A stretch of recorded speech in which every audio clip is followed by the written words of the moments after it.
Mga idol, ituro ko sa inyo kung paano ito papasok sa loob ng Phillips screw, itong lubid. Na hindi natin inaangat tong Phillips screw. Tapos hindi rin natin ilalagay dito. Yan, panoorin nyo ng maigi. Ito, lalagay lang natin dito. Iikot na natin. Yan, ikot lang.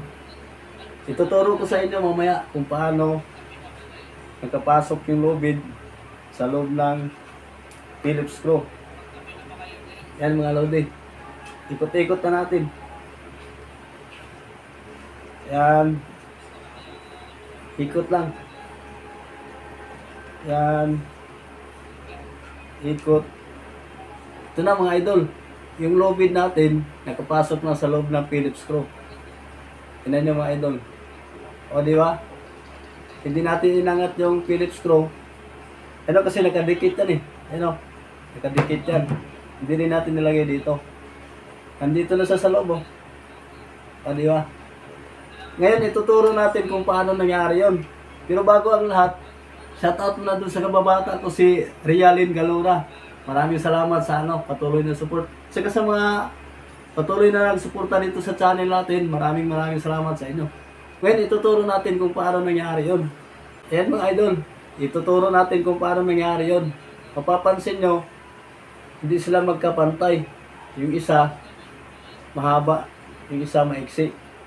Tapos iikot natin dito yung lubid. Yan mga idol, ikot natin. Ikot lang natin ang iikot. Ayan. Yan, iikot na natin. Tapos mapapansin nyo, itong maiksi na lubid, naiwan. Tapos itong mahaba na lubid, magpapatuloy sa dito. Kaya pag hinila natin, nasa loob na yung nasa loob na yung lubid. Ayan o. Nasa loob na yung lubid. Hindi natin inangat yung Phillips screw kasi nakadikit yan. Hindi rin natin nilagay dito sa taas. Ayun. Maraming salamat sa sa patuloy na suporta.